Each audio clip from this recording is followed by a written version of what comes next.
Look at your hand right now. You know it is yours. You know it is attached to you.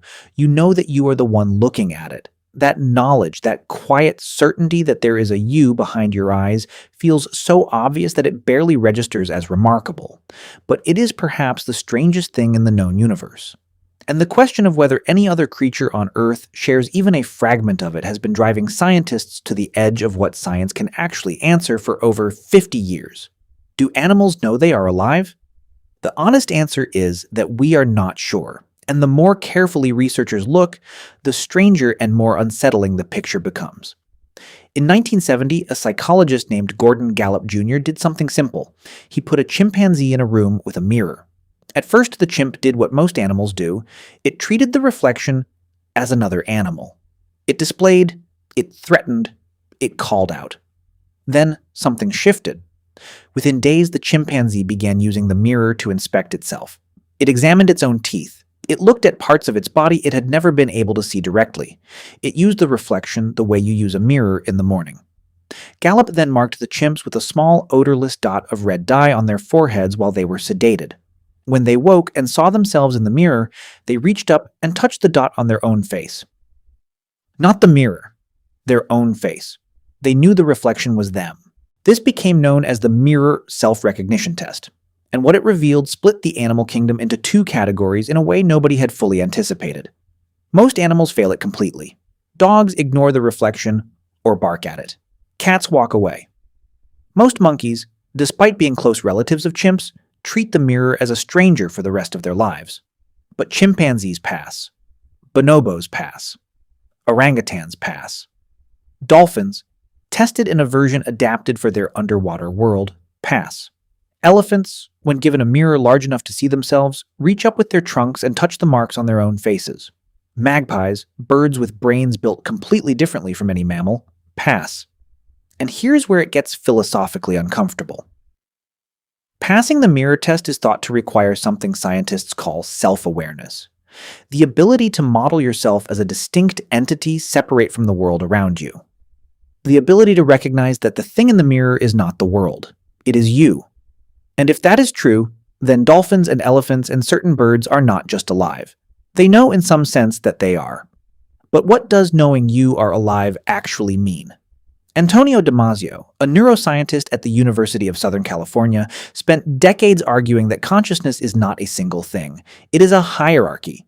At the base is what he calls the proto-self, a continuous map the brain makes of the body's internal state, your heartbeat, your breathing, the feeling of your weight pressing into whatever you are sitting on right now. Damasio argues that virtually all animals with a nervous system have this. A fish has a proto-self. An insect may have a proto-self. Life at some level means the body is always monitoring itself. Above that sits what Damasio calls core consciousness, a moment-to-moment sense of being a self that is having an experience. A dog chasing a ball is not just running. Something in there is experiencing the chase. And above that, in humans, sits autobiographical consciousness. The ability to place yourself in time, to remember who you were yesterday, to imagine who you will be tomorrow, to know that you will die. That last one is the question underneath the question.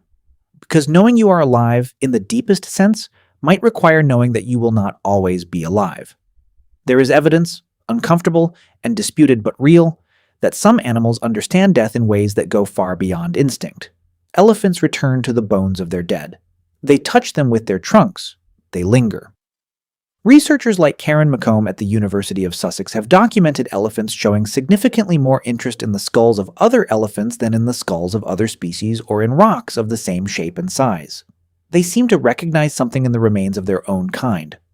Chimpanzee mothers have been documented carrying their dead infants for days, sometimes weeks, grooming them, refusing to leave them. Crow funerals, documented by Kaylee Swift at the University of Washington, show corvids gathering silently around a dead crow, calling out, and then avoiding the location for days afterward. They are not just reacting to a body, they are updating their behavior based on information about death. Does that mean they know they will die? Almost certainly not in the way you know it. You can sit quietly right now and think about the fact that one day you will not exist. You can project yourself forward in time and imagine your own absence.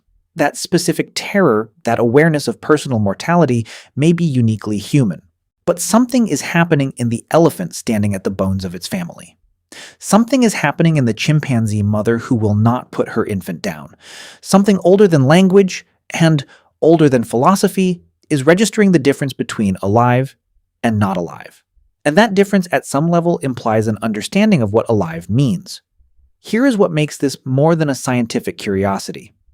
The way you understand yourself, that background hum of knowing that you exist, knowing that you are the one having your experiences, feeling the weight of your own continuity through time, did not arrive fully formed with the first human. It evolved. It was built in layers over hundreds of millions of years on top of simpler and simpler versions of the same thing. The fish monitoring its own body state, the crow registering the death of its own kind, the elephant returning to bones, the chimpanzee recognizing its own face. You, right now, knowing that you are the one reading this.